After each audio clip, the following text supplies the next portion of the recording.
Ladies and gentlemen, you're witnessing organized crime taking place in the United States to destroy our borders, our sovereignty, our culture, and to flood us with military-age men, jihadis, who are sworn in many cases to attack the people of this nation and enforce Sharia law. It's a fact. Look at the almost weekly attacks in France and Germany, and now it's happening here in the United States, and the media trying to cover it up. It's outrageous. And Trump did nothing but enforce a 2013 law. He did nothing but do the right thing and actually defend this country. That's a president's job. And what happened? Well, the mainstream media began to beat a drum for weeks that this was the greatest criminal act in history and that Trump was this horrible person. And then they finally got a federal judge appointed by George W. Bush to come out with his broad power and block it. And now it's being followed. And so Trump is vowing a major fight. This is a war against the sovereignty of this country. And when people attempt to block that, it's treason. You've got the organized operation right now with the former deputy head of the Defense Department trying to organize in the Pentagon, this is in the news, a military coup overthrow.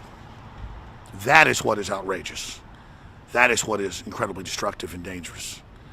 And again, globalism is about getting rid of national power. It's about putting countries under totalitarian control. Take the European Union. The UK never voted to enter that under the Lisbon Treaty, but now they vote to get out of it. And what happens? Oh, they just say, we don't care what your vote is, you can't leave. You never vote to enter it, but now you can't leave. Trump just killed the TPP because of his executive power, because that was totally set up by Obama and Bush before him for 10 years, completely unconstitutional. So he was able to kill it. These are the huge victories we're having to restore our sovereignty, so the American people have that. And that's what's so frustrating about this is the public, at least on one side of the fence, is so ignorant about all these things. And they watch the MSM praise this judge's decision like it's something heroic. And Der Spiegel has the image of Trump cutting the head off the Statue of Liberty. When at Ellis Island, they tested people for diseases. They're not testing them for diseases coming in now.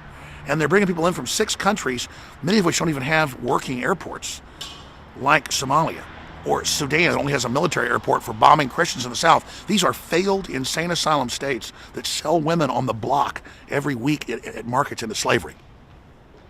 You're talking about going back beyond the Dark Ages here. And they're just saying, oh, unvetted, you have some fake passport, come right in. And then the president tries to do something that Obama did, piecemeal, and they're calling it the end of the world, and oh, look at the airports shut down, all these problems. That was a Delta computer glitch. They know that. I've tried to fly into Canada before because of my politics, they try to turn me away. This happens. Countries have the right to let in who they want and who they don't want. We elected Trump to do this. And so this just shows how they're going to battle him. And some are saying, well, look, it's a Republican. It's a Republican judge that did this. Oh, this even proves Trump's bad. No, it proves how good Trump is. Because the Republican Party establishment are the ones that really tried to block Trump. Remember they said, oh, your vote in the primary doesn't count? You're a kook. George Will said, we're the sovereign party. That's a quote. Well, you learn you're not the sovereign party. You don't just take over the country and do whatever you want. So you have the Democrats, the Republican establishment, the big mega banks, all the big power structure against Trump. He's destroying the Goldman Sachs agenda. That's why he brought in Goldman Sachs experts that know how to actually dismantle their whole corporate world government. And that's why the system is in total, complete panic. I'm going to shoot a second video live here in a moment dealing with Howard Stern, who came out and said, oh, Trump really doesn't mean all this. It's all fake, but he's so sad. Oh, pity party. I'm going to decipher exactly what Stern's doing. And nothing against Stern. I've been on the show. He's a funny guy. But he's trying to survive in New York around a bunch of liberals and defend his friendship with Trump. And by claiming Trump doesn't really mean all this, it's just not true. So I'm going to break that down here in a moment and go over some of the background of that. But it's just this full court psyop. And the globalists haven't given up. They're just going to intensify their efforts to try to stop Trump securing our borders, securing our sovereign republic, cutting taxes, getting big banks to loan to small businesses. Just everything he's doing is classic Americana. What you do if you really wanted to jumpstart and save the economy. It's amazing. Investigating vaccines, pulling out of the carbon tax and the Paris climate talks. All this made-up global government crap. The whole Soros agenda is going down in flames, but they've never failed in other countries, so they're doubling down because they think they're invincible. But again, get behind President Trump. what he's doing, battling the courts and battling the corrupt establishment that wants open borders and to set the precedent to flood us with jihadis, is common sense. And so get behind him battling these people. They're trying to act like this is a big defeat for him. No, he upset the primaries. He upset the election. He's gotten more done in 15 days than any other president before him in the last 50 years. He's destroying globalism. He's crushing political correctness.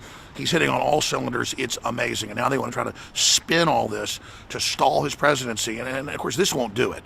But it's all part of the talking point that he's a failure. He creates chaos. Alex Jones with Infowars.com. Please spread this video to everybody you know, and please visit Infowars.com today and spread those links, because we're hitting more and more censorship. I talked to Joe Rogan today, and the podcast is already a record level on iTunes, record level on YouTube. It's set to probably double in the next week any previous record from the Joe Rogan Experience. It's 90 million people a month just on iTunes. He said for the first time ever of 911 podcasts over 7.5 years, this one got held up for a day until everybody freaked out, and they were holding it and not letting it come out. iTunes, got rid of 2 apps that Breitbart had saying you're a hate group. That's the president's advisor's news site. That's just mainline Americana. They're already trying to censor us despite the fact Trump got in.